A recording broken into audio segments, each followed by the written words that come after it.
So guys, we've got a new story coming in from the northwest, and a woman has been found guilty of her ex-husband's killing after he was tortured in an extraordinary act of barbarism.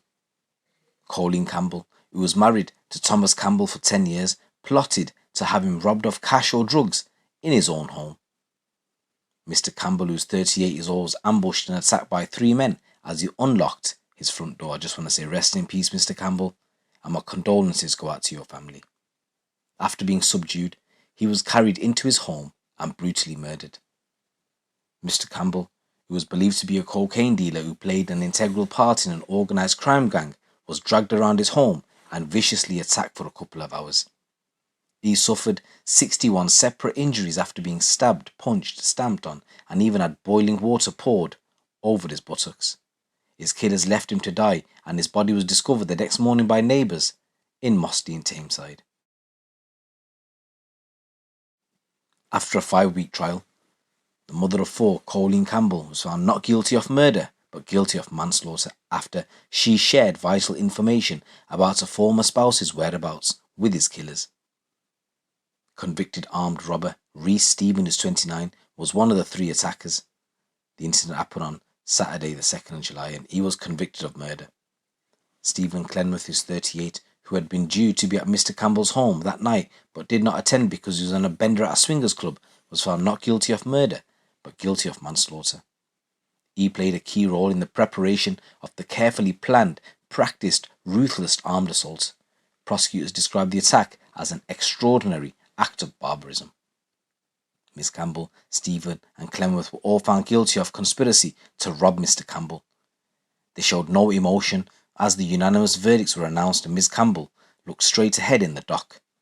She and Clenworth face lengthy prison sentences while Stephen faces a life sentence. The sentences are going to be done on Wednesday, so we'll go through that when that happens.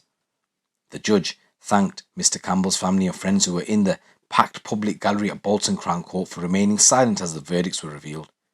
There's a 4th defendant, Carl Murphy, was found not guilty of participating in the activities of an organised crime group after he drove the killers to the scene. However, the mastermind of the fatal attack, John Belfield, who's 28, who is said to be heavily concerned in this large-scale supply of Class A drugs, is wanted by police as he is still on the run. He was not on trial, but was named in court as a co-conspirator, and prosecutors claimed he was one of the 3 attackers on the 2nd of July. Belfield, who has been described by police as a very dangerous individual, is believed to have legged it from the country. The killing followed a meticulous, calculated plan where Mr. Campbell was tracked for the preceding week. The trial heard that Belfield had contacted Ms. Campbell on Instagram on June the 25th. Before he sent her a follow request, they were both strangers. At around the same time, Belfield read a Manchester Evening News story about Mr. and Mrs. Campbell, who previously appeared in court for money laundering. Couple enjoys 5-star lifestyle funded by crime while claiming benefits was what the headline read. Belfield was also angered that his ex-girlfriend had started a relationship with Mr. Campbell, the trial heard. In the following days after connecting on Instagram, Belfield plotted with Miss Campbell to have her former husband robbed of cash, drugs or valuables.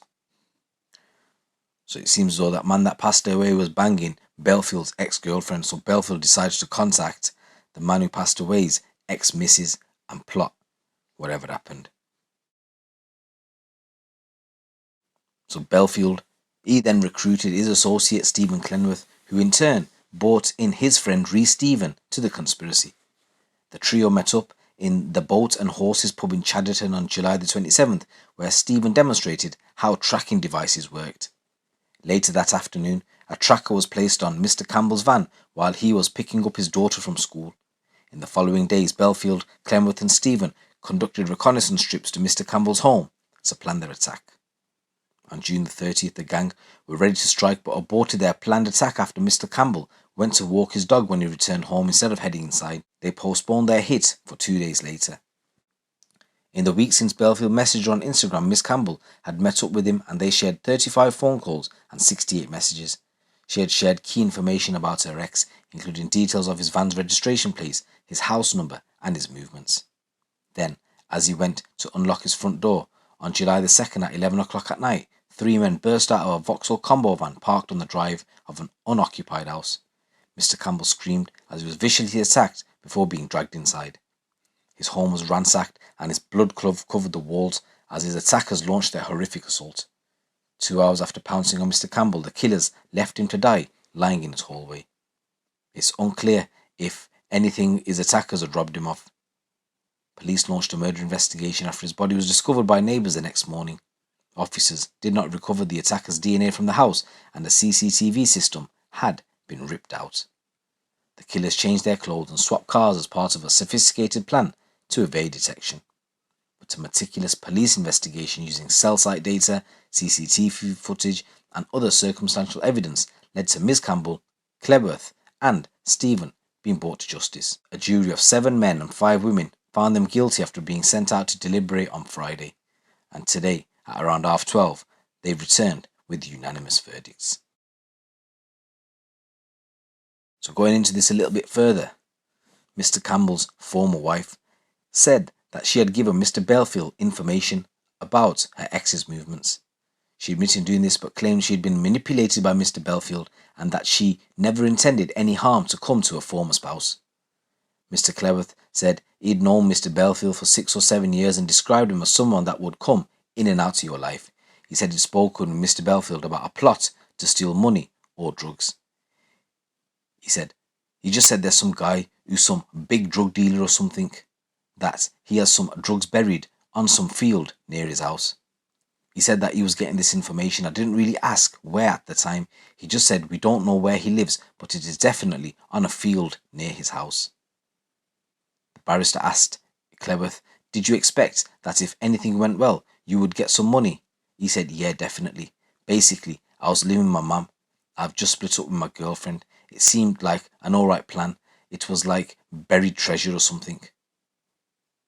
He was then asked, did he mention hurting, attacking or wounding the man that you're going to steal from? He said no, there was no need to, was there? There was no reason to go into his home. No big-time drug dealer or someone on money laundering charges is going to have anything in his house. I wouldn't want him to even know who I am. From what I've seen, he's pretty high up in the drugs world.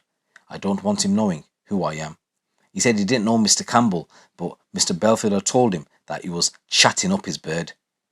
Cleworth said he was just trying to romance her a bit. That's what I would have done. Obviously, he is charming her, isn't he? Cleworth said Mr. Belfield told him, he said to me he's going to try and shag her, saying she was fit and that. He said Mr. Belfield had provided him with the tracker and that Mr. Belfield also monitored it using a mobile phone. The defendant said the plan was to try and use it to discover where Mr. Campbell lived. Speaking about the buried treasure, Cleworth said, I wouldn't feel bad if I took it off the field. It's like dirty money, isn't it? He also said to the jury, you would have had a little nosy. It's 100 grand.